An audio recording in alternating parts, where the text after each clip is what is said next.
અલગ અલગ પ્રકારના શૃંગારો આવે અને એ શૃંગારોને અલગ અલગ રીતે જ્યારે ધરીએ ત્યારે રોજ ઠાકોરજી નવા નવા દેખાય.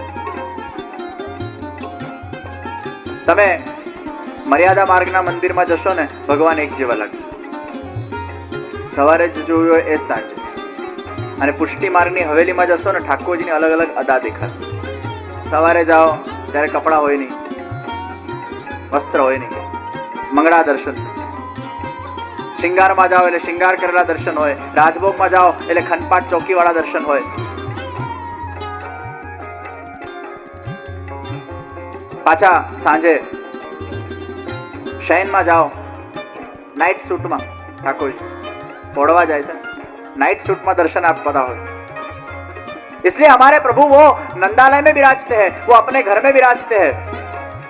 ब्रज में जे रीते नंदराजी यशोदाजी सेवा करता, सवारथी लईने रात सुधीनी जे भगवान कृष्णनी जे दिनचर्या हती, आ पुष्टि मार्ग में जे हवेली छे ए हवेलीना अंदर केम आ बधा दर्शनना समय होय छे.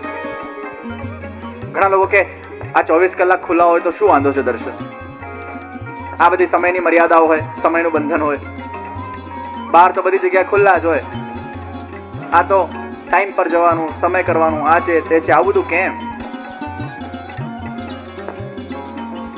ब्रजनी आखी जे दिनचर्या हती, ठाकोरजीनी जागवाथी लईने पोड़वा सुधीनी जे आखी दिनचर्या, ए परमात्मा कृष्ण भगवाननी ए व्रज वखतनी आखी जे दिनचर्यानुं प्रस्तुतिकरण ए पुष्टि संप्रदायनी हवेलीओना 8 समाना दर्शन छे. आ 8 समा ए भगवाननी दिनचर्यानुं प्रस्तुतिकरण छे. सवारे जागे केम के ऑफिसमां नथी बिराजता. ऑफिसमां बिराजो ने એટલે નક્કી ટાઈમ હોય. ભગવાને ઘરમાં બિરાજે છે અને ઘરમાં બિરાજીને દર્શન આપે છે. ઓફિસમાં અપોઇન્ટમેન્ટ લઈને જવું પડે. આ તો ભગવાન ઘરમાં બેઠા બેઠા દર્શન આપે છે. તમે કોઈના ઘરે એકદમ તો ન જઈ શકો ને. ઊંઘતા હોય, જાગતા હોય, ખાતા હોય, પીતા હોય. સવારે વહેલા વહેલા પહોંચી જાઓ તો પેલો એકદમ ઊંઘમાં છૂટીને તમને દર્શન આપે. ઠાકોરજી પણ હવેલીના અંદર ઘરમાં બિરાજે છે. દિનચર્યા છે આખી ભગવાનની, એ ઘર જ છે. કેટલી સુંદર સેવા પ્રણાલિકા. एक एक श्रृंगारना अंदर जे भाव समाहित छे. ठाकोरजीने જ્યારે શ્રૃંગાર આપણે ધરીએ ને ત્યારે એ શ્રૃંગાર ધરતા ધરતા ધરતા ધરતા ધરતા એ ઠાકોરજીમાં ખોવાઈ જઈએ. અને ખોવાવું એ પણ એક ધ્યાન છે. ગુસાઈજી કહે છે, શ્રી મહાપ્રભુજી કહે છે, આ પુષ્ટિ સેવા એક બહુ મોટો યોગ છે, એક બહુ મોટો ધ્યાન છે.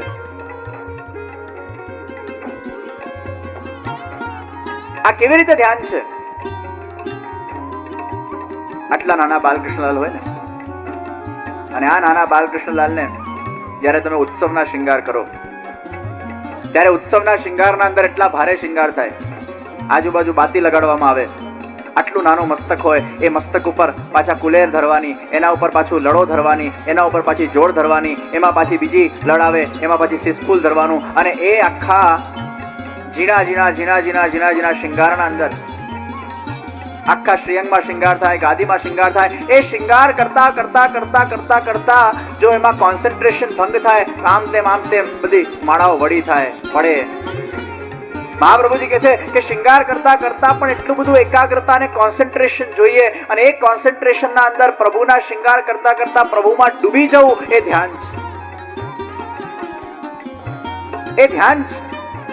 શ્રૃંગાર પણ એક ધ્યાન છે અને શ્રૃંગાર એક રસ છે. તમારી સુંદરતા એ તમારા શ્રૃંગારોથી પણ છે ને. તમારા અંદર સુંદરતા છે, પણ એ સુંદરતાનો નિખાર એ તમારા વસ્ત્રથી, તમારી જ્વેલરીથી કે તમારા શ્રૃંગારથી આવે છે. ઠાકોરજી તો સુંદર છે જ, પણ એ સુંદર ઠાકોરજીને આપણા ભાવરૂપી રત્નોથી જ્યારે આપણે શ્રૃંગારીએ છીએ, આ શ્રૃંગારની સુંદરતા એ પ્રભુ માટે નથી, એ આપણા મનના ભાવોને આપણે પ્રભુને અર્પિત કરીએ છીએ. સમજ. ઠાકોરજીને કોઈ શ્રૃંગારની આવશ્યકતા નથી. ઠાકોરજીને કે એવું નથી કે હું સરસ દેખાવું આ શ્રૃંગારો દ્વારા. ઠાકોરજી તો પોતે સ્વપ્રકાશિત છે, પોતે સુંદર જ છે. પણ આપણે રોજ અલગ અલગ નવા નવા શ્રૃંગારો ધરીને ઠાકોરજીને સવારીએ ત્યારે એ સવારતા સવારતા સવારતા સવારતા એ પ્રેમ ભાવ જાગૃત થાય કે આજે મારો શ્રીનાથજી, કે આજે મારો બાલકૃષ્ણ કેટલો સુંદર લાગે છે. અને આપણા મનમાં રોજ અલગ અલગ ભાવ પ્રગટ થાય કે આજે પાગના શિંગાર, આજે કુલેના શિંગાર, આજે ટોપીના શિંગાર, અને અલગ અલગ શિંગારને અલગ અલગ રીતે કરવાની જે પદ્ધતિ શ્રી મહાપ્રભુજીએ બતાડી, એના અંદર જે આનંદ છે, જે રસિકતા છે, એમાં એક રસમયતા છે. તમારું નાનું બાળક હોય, અને નાનું બાળક જયારે જન્મે ને ત્યારે માતાના અંદર બહુ હોશ હોય કે આને હું નવા નવા સારા સારા કપડાં પહેરાવું, અને કપડાં પહેરાવવાના અંદર પણ એને મજા આવે.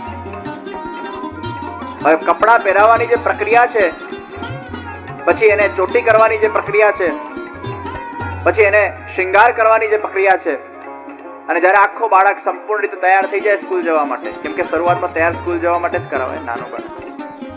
નર્સરીમાં જ્યારે ભણવા જાય, હું એકદમ નાના બાળકની વાત નથી કરતો, એને તૈયાર કરો, અને તૈયાર કર્યા પછી અહીં પાછું કાળું ટીપું કરો. વાહ વાહ, મારા છોકરાને કોઈની નજર ના લાગે, એને ટીપું કરો, આને કોઈની નજર ના લાગે. આ નજર ન લાગવાના અંદર પણ એક ભાવ છે ને, કારણ કે મારો છોકરો એટલો સુંદર છે, કોઈની નજર ના લાગે. અને અધિક સુંદર થયો છે આ કપડાથી, આ વસ્ત્રથી, આ શૃંગારથી. એમાં પ્રેમ વધે છે. પુષ્ટિ માર્ગના અંદર પણ જે આખી પદ્ધતિ શ્રી મહાપ્રભુજી બતાડી, એ શૃંગાર કરતા કરતા આપણો ભાવ વધે છે. એ પદ્ધતિના આધાર પર આપણો રસ વધે છે. क्या आनंद है वो भक्ति मार्ग के अंदर. અને ભક્તિ માર્ગના અંદર જ્યારે વ્યક્તિની ભક્તિ એ પ્રવૃત્ત થાય છે ને, ત્યારે હૃદયમાં એ સર્વ સમર્પણનો ભાવ જન્મે છે. ભક્તિનો આનંદ એ તમને સર્વ સમર્પિત બનાવી દે છે. સર્વ સમર્પિત થશો તો જ આનંદ મળશે, અને અતિશય આનંદમાં હશો તો સર્વ સમર્પિત થઈ જશો. આ વાઇસ વર્સા છે. પરમાત્માને જ્યારે તમે એવું માનશો કે આ બધું જ પરમાત્માનું છે, તો પણ આનંદ મળશે. અને જ્યારે અતિશય આનંદમાં આવશો ત્યારે તમને એવો ભાવ થશે આ બધું જ પરમાત્માનું છે. તમારા પ્રેમીમાં તમને અતિશય પ્રેમ હોય તો તમને એવું થશે આ પ્રેમી મારો જ છે, પણ મારો જ છે તો જ પ્રેમ થશે. વાઇસા વર્સા. સર્વ સમર્પણ આનંદ, આનંદ સર્વ સમર્પણ. स्नेह, समर्पण और सेवा वही तो पुष्टि संप्रदाय के बेज है. અને આવો આનંદ થયું છે વલ્લભકુલને સતઘરામાં. જ્યારે શ્રીનાથજી બાબા પધાર્યા છે સતઘરાના અંદર, ભવ્ય હોળી ખેલ થયો છે. રોજ અલગ અલગ પ્રકારે શ્રીનાથજીને લાડ લડાવવામાં આવે, સુંદર સુંદર વસ્ત્રો ધરાવવામાં આવે, સુંદર સુંદર શૃંગારો કરવામાં આવે. અને એ વખતે વલ્લભકુલના અંદર જે આનંદ થયો છે, અને જે ભવ્ય હોળી ખેલ ગઈકાલે થયો મહાવત સાતમ, વલ્લભકુલ પરિવાર એટલું આનંદિત થયા છે, એટલા પ્રસન્નતામાં આવ્યા છે કે એમને થયું બસ આ પ્રભુ મારો જ છે. સર્વ સમર્પણ એમને કરી નાખ્યું છે. એમની પ્રોપર્ટીથી લઈને, એમના શૃંગારોથી લઈને, એમના આભરણોથી લઈને, જેટલું પણ વલ્લભકુળનું પોતાનું હતું એ બધું શ્રીનાથજીને અર્પણ કરી નાખ્યું. એટલા બધા આનંદિત થઈ ગયા છે કે હે પ્રભુ, ये सब कुछ तेरा है, सब कुछ श्रीनाथजी को दे दिया है. અને બધું જ્યારે શ્રીનાથજીને આપી દીધું છે ત્યારે શ્રીનાથજી એને અંગીકાર કર્યું હોય કેવી રીતે ખબર પડે? આપણે પણ બોલતા હોઈએ ચલો આ તો બધું ભગવાનનું જ છે. તમારા ઘરમાં તમે કહો આ તો બધું ભગવાનનું જ છે, પણ ખરેખર આચરણમાં ભગવાનનું નથી હોતું. બોલવામાં તો ઘણું સારું લાગે. શ્રીનાથજીએ સ્વીકાર્યું છે આ બધું આપનું છે. વલ્લભકુલ પાસેથી કેવી રીતે એનો પ્રમાણ મળ્યો?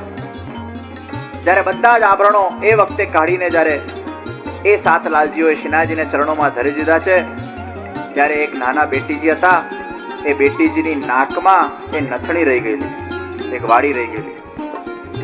શ્રીનાથજી કે છે કરો તો સબ બરાબર કરો, અધ કચરા મત કરો, કરો તો બધું જ કરો, નહીં તો ખરો.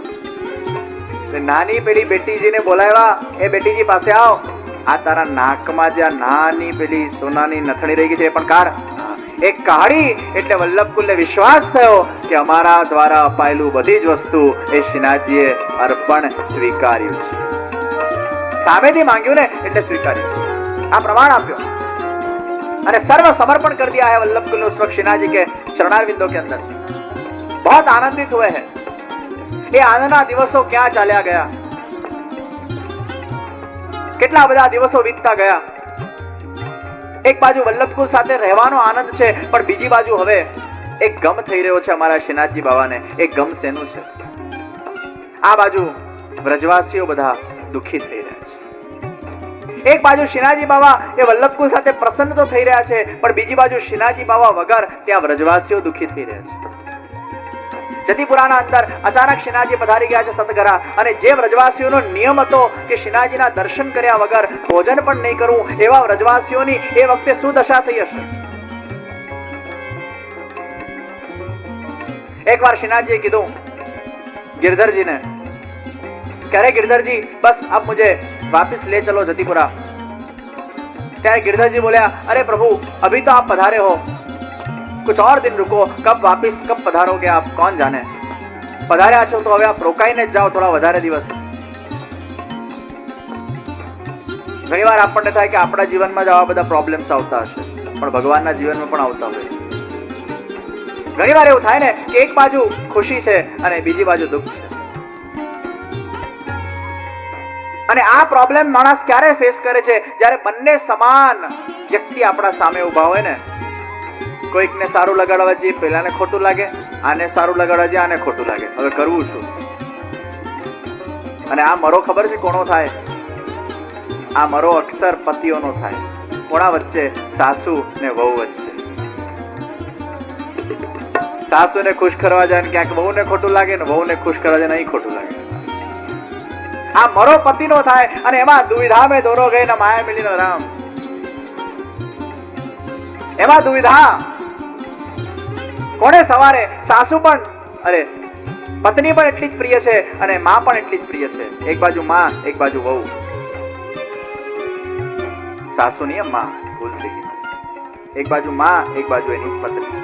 હવે આમાં એની દુવિધા. બંને સાથે પ્રેમ છે પણ ફસાયા. પ્રેમના અંદર માણસ છે ને ફસાય છે. फंसाવું એ તો પ્રેમ છે, डूबવું એ प्रेम છે. हमारे परमात्मा भी जब भक्तों को प्रेम करते हैं वो भी फंस जाते हैं. भगवान ની ભક્તિ ભક્ત કરે પોતાની અનન્યતાથી એ સાધારણ વાત છે, પણ ભક્તની અનન્યતા વાળી ભક્તિના અંદર જ્યારે ભગવાન સ્વયં આસક્ત થઈ જાય એ બહુ ઉત્તમ વાત છે. વ્રજવાસીઓની ભક્તિના અંદર અમારા કૃષ્ણ શ્રીનાથજી એ પોતે સ્વયં આસક્ત થયા છે, અને એટલે જ દુવિધામાં પડ્યા છે કે હવે કરવું શું. આ બાજુ વલ્લભકુલ પણ એટલા પ્રિય છે, આ બાજુ ત્યાંના વ્રજવાસી પણ પ્રિય છે. હવે બંનેના વચ્ચે હું ફસાયો છું. અહીંયા ના પાડીશ તો વલ્લભકુલને ખરાબ લાગશે, ત્યાં નહીં જઉં તો વ્રજવાસી દુઃખી થશે. હવે કરવું શું? અસમંજસમાં અમારા શ્રીનાથજી મુકાઈ ગયા છે. અબ કરે તો ભી ક્યા કરે? બંને બાજુ જ્યાં હર્ટ થઈ શકાતું નથી. ઘણા બધા દિવસો વીતતા ગયા, અને એમ કરતા કરતા 2 મહિના ને 21 દિવસ વીત્યા છે. 2 મહિના ને 21 દિવસ ત્યાં વીતી ગયા છે. ત્યાં બધા જ હવે વ્રજવાસીઓના અંતર હૃદયની આવાજ હવે અમારા શ્રીનાથજી સુધી પહોંચવા લાગી છે. અચાનક શ્રીનાથજી પધારી ગયા છે. કોઈને કઈ ખબર નથી ક્યાં પધાર્યા છે, અને હવે બસ બધા લોકો અંદરથી દુઃખી થઈ રહ્યા છે.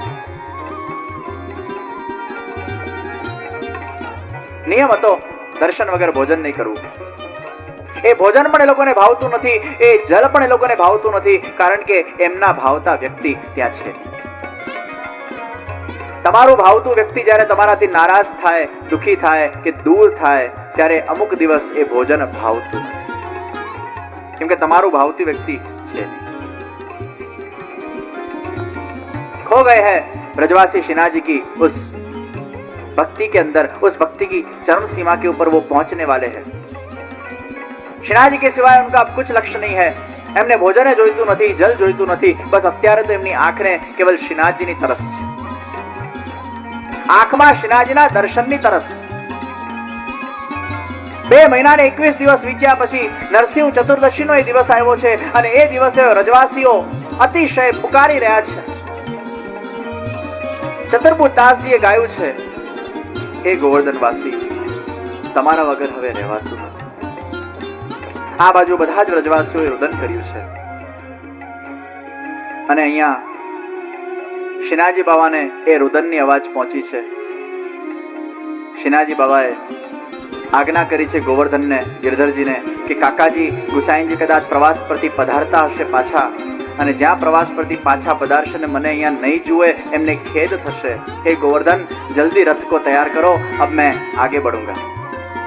અને આ બાજુ વ્રજવાસી બધા રડતા રડતા એ શ્રીનાથજી બાવાના એ હૃદયમાં વેદનાને જાગૃત કરીને પુકારી રહ્યા છે, હે શ્રીનાથજી, અબ કમ વાપિસ आओगे, अब तुम्हारे वगैर हम नहीं जी पा रहे.